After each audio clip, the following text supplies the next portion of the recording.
about it. Yes, ma'am.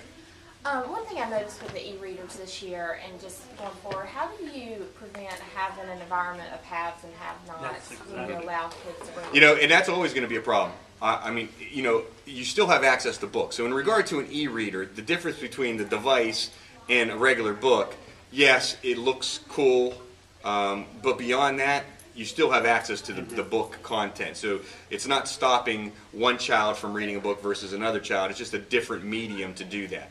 When you do get into the technology piece, though, we are going to, as a school, have to buffer the fact that not everybody's going to have a laptop or not everybody's going to have a device that can connect to the internet. So what we'll have to do is it's going to put us in a place where we won't have to purchase as many. So what you'll see is if you have a device and your parents allow you, and what I told parents last night at this meeting for e-readers, this kind of came up too, was that I don't want anybody to send anything to school that they're uncomfortable with. You know, some people just do not feel comfortable sending a device to school, and that's absolutely fine. You know, my son has for 2 years, and we've had no problems. But I completely understand. It's a huge investment, and you don't want to see it disappear. That's just that simple. So I don't want any parent to feel pressured into going out and buying an e-reader or to buy a device just because we have bring your own devices to school. What we'll have to do as a classroom teacher is say, okay, who has access? All right, when on these days you bring yours in, we can pair people up, for one thing. Or two, we're going to have to supplement with our other devices to make sure everybody has access. So I guess if people are allowed to bring them in, then you don't have to supplement with so many. Right. I just don't that's exactly right. I just don't want any kids at this young of age Right. starting to feel labeled. Absolutely. Now imagine this. You know, we're in a different environment than other schools. So you have a situation here where a lot of people are going to have some access. Now again, not everybody's going to have a $300 device, you know, that they're going to have access to, even in a middle class school.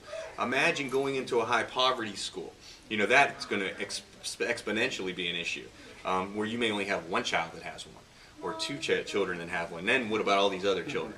So it's absolutely going to be a concern. But my whole thing is, it'll give us an opportunity to be able to supplement easier. So rather than have to get 27 of a device, I may only need 10. You know, so it may allow us to spread our technology out a little more, but it's absolutely going to be a concern. Like I said, it's going to open Pandora's box.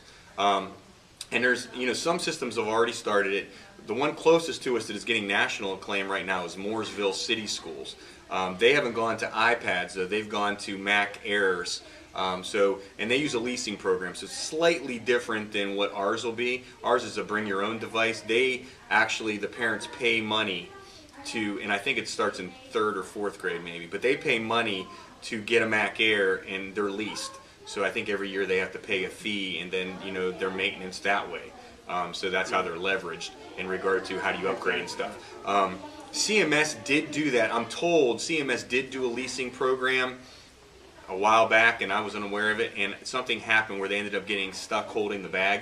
So they ended up having to something happened with the lease, and they ended up having to service everything. And I think they're very tentative of going back down the road. At least that's what I've been told in technology meetings, because that did come up. Because there is a lot of national acclaim for this Mooresville program in regard to the growth that kids are showing academically. They're linking to the use of technology. Now, I think it's a little early to be throwing that out there, but the information they have at this particular point is showing it. But it obviously is going to be a concern no matter what. That's just their city schools, so it's Yes. such a small system compared to what we Right. have. Yeah. But I mean, it's getting a lot of attention. I mean, if you go on to Twitter, if you go on to you know, any kind of wiki space or anything out there, they're at the top of the line. I mean, you can just type in Mooresville, bring your own tech, you know, and boom, there's all kinds of articles. New York Times, you name it. So they're getting a lot of publicity right now. Maybe a big project we could have next year for PTO could possibly be something like partnering with a low-income school to assist in... It actually has come up, and the only reason we haven't done it to this point is it's come up 2 or 3 times in my first 5 years. The only reason we haven't done it to this point is because I didn't feel our PTO was completely where we wanted it to be yet, and I didn't want to divert our attention to somewhere else until I felt we were solidly in place as a PTO, because we've had a couple opportunities to do that. Why does it have to be PTO based? Why can't it be school based? It's typically when they do it, they do it with PTOs. They do it for schools and PTOs, because you have to send parents go over to other schools and work, and it's tied into that.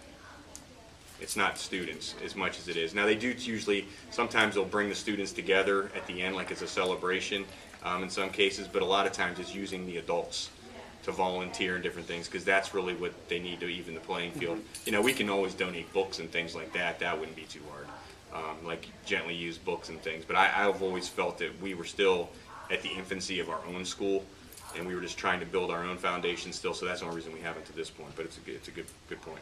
So with all the, if this goes and gets implemented for, I guess, next year is what you're talking about, how does it work? I mean, like when the kids bring their e-readers and stuff now, I would assume they bring it out when it's reading time and they put it back in their backpack at Correct. the end. Okay. So then when it comes to more people bringing in tablets and things like that, and it's used more than just at a reading time, is there a place that they're going to put it, and then how do you? I would assume this is all going to be with the rules and how to handle it, and if my child brings in their tablet, it's only going to be the child or the teacher, Right. my child and the teacher that Right. can touch that tablet, Right. kind of thing, right? Yeah, exactly. I mean, there's going to have to be a whole new level of what I'm starting to call digital citizenship, is what they call it, in regard to protection of the devices, for one thing. You know, where the security is going to be a huge issue. Now, a nice thing about an iPad is you can track it, so I could find out where it is, even if it's turned off. But the security is going to be an issue. And the school, I would assume, is going to provide a waiver to where they're not responsible. Absolutely, we are. In fact, we already do. With the e-readers, if a child brings an e-reader in, we give a document, and it basically says, you know, if you decide to bring us to school, you know, we can't be held responsible. Now, I'm going to try to hunt people down to find the stuff, but overall, yeah, I can't be held responsible when something happens to it. So I've been telling teachers to make sure they lock their doors more, you know, keeping doors closed when they're not in the classroom. Though we don't have a problem, you know, the more devices you have in a school, the easier it is going to be to disappear. What's become easy to go is when kids will bring in an iPod Touch. That is a device that is, you know, quickly put into a pocket that is very difficult. These are obviously a little bigger, and you could quickly, if you have it, you know, there's some simple things you can do. Put a security lock on it, you know, so no one, even if they did take it, they wouldn't be able to use it. Yeah, they'd have to go through some great lengths to probably wipe it clean. You know, there's the tool that you can actually follow it. Like, I've actually left my iPad at work before and couldn't find it, and I can go onto my phone and I can click on a link, and it has a homing device in it, and it'll show me exactly where it is in my office, you know, on a Google Earth map. So, I mean, there's some stuff out there that's pretty nuts. But what we have to do is make sure people are aware of these things, so all these things are put into place, so if anything were to happen, there's some safeguards. But again, opening Pandora's box, it's going to be a lot of change, a lot. Two more things I wanted to hit, and you know, we're running out of time. I wanted to share this so everybody was aware. I'm going to talk about it in our Hawkeye this week as well. We've named both our Teacher of the Year. We did that in February, but we also named our Teacher Assistant of the Year this month. Our Teacher of the Year this year is Kelly Jackson in 2nd grade, and that was voted on by our teaching staff. I create nominations, and then the teachers vote on that based on philosophies of the teachers. And our Teacher Assistant of the Year is Kathy Swinney, who's a kindergarten 1st grade assistant. So I wanted to make sure that was known by everybody, and I'm going to talk a little bit about that in our the message I sent home to parents this week. The last thing is in regard to allotments for next year. Everybody's always curious about what we're going to look like next year, where we're going to be. As of right now, we've got our initial allotment information, which is basically their first guess of what our numbers are going to look like for next year. Based on that first guess, which is kind of, you know, it's very, very soft is what I like to phrase it as, we're only going to gain about 30 to 35 students. So we'll be at about 1080. So we'll stay under our 1100 number. Whether that happens or not, I don't know. Our free and reduced lunch numbers will stay exactly the same, right around 22%, which is what we were last year and the year before, maybe 1% here and there. But overall, we are not adding any teachers in regard to total numbers. We will be making changes in our staff based on retirements and relocations and things like that, but our total number of staff right now will stay exactly the same. So right now I have 50 classroom teachers in my school. Next year, based on my numbers, as of this second, I'll have 50 classroom teachers in my school next year. Right now, the grade level that has the lowest numbers is 1st grade. So they only have about 18 kids in a classroom in first grade this year. We were lucky to be able to keep that this year. So I'll be moving people around and things like that. Based on our initial numbers, I may not have a grade level at 10. This year we have third grade that's a 10, but I probably won't have a grade level of 10 next year. So just to kind of give you a general guideline where we're at. The following year, expect some changes. I have nothing to back this up yet, but the new Stumptown Road School is being built. It'll be ready in 2 years. My guess, and again, this is a guess, is that when they get to the point of finishing up that school, the lines in this part of our community are going to be redrawn. Again, I have nothing to back this up at all. This is my guess. Because right now, if you look at individual schools, there's massive discrepancy in numbers. An example, right now at Cornelius, I think they have 680 students. Which is less than a mile from us. We have 1050, I guess is an easy number. We're right next to each other. When these schools were built, they were equal. That population's aging out.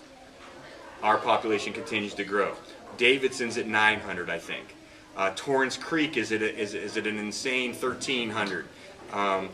So Stumptown is going to help some of that. But I would not be shocked if they don't redraw some of our lines to even out these schools. Again, I don't have anything to back that up, so don't call me and say who did you hear this from, or call the local newspaper. But my guess is that's going to probably happen. It's the perfect time to do it, where it's not just focused on 1 or 2 schools. It would be we have X amount of elementary schools. Oh, another school I failed to mention would be Huntersville. I think they're at 7 and some change. So it'll even out our numbers a little bit, so you may see a change. Blythe is also exceptionally large. They're the same size as us, maybe slightly bigger. They may be in the mix too, because Blythe and Huntersville are very close together, and they may play with that. So you don't be surprised if next year you start to hear some of that. So I just want to make people aware. Go ahead. I got 2 people. Go ahead. Either one. Are these school neighborhood maps available on the CMS? Yes, Okay. they are. The ones that exist Sure, that's how long. Yeah, like some of the places that are beyond the precipice. Yeah. Like I don't look at them real close because I take whoever comes, so I really don't worry about it. I know Birkdale Village, the store side, is always in the mix of is it going to get moved or not, because the other side goes to Torrance Creek, I think. Right. That's always in the mix. So there's some housing behind Rubbermaid, and that whole Birkdale side's a possibility. The area behind Target, the Hamptons and things of that nature, usually are in the mix, just because they're so close to other places. Now, again, you don't know. Another place that to me would make sense to be in the mix would be Antiquity. Antiquity butts up to Davidson and Cornelius. Really not us that much, but we have Antiquity. Right.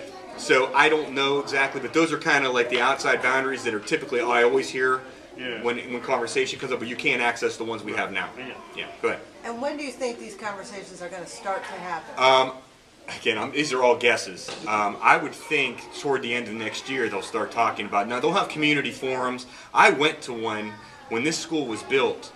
My son I lived across the street actually at the time, and my son was zoned for Cornelius. And so when this whole process was going between Cornelius and Washam, I went to them, and they basically go over the zoning, they answer parent questions, they create focus groups, and they talk about whys and why nots.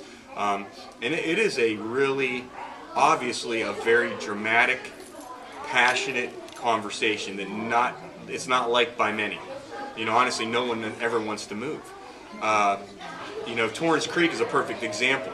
They tried to move some of Torrance Creek to some other schools, and those parents fought to stay there even though they were at 1,300 and half their school is outside. Right. So it'll be a passionate conversation, but there'll be more than one.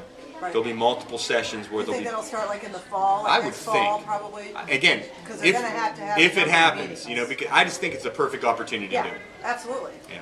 But I just want to make people aware. The other school that I didn't mention was Barnett, which is over off of Beatty's Right. Ford, more toward Hopewell. Their numbers, though their demographics are very similar to us, their numbers are much lower than us too. So I would not be shocked if they're in the mix somehow as well. So just to kind of keep people aware of that. I have nothing to back that up whatsoever, though. That's just my assumption. Anything else before we go?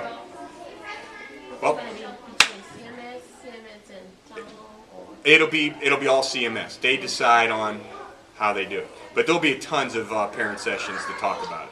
But it got heated. The big discussion when these two schools were built, Cornelius was being built, Cornelius was being shifted into this, was some of the major power players, and one was the Peninsula.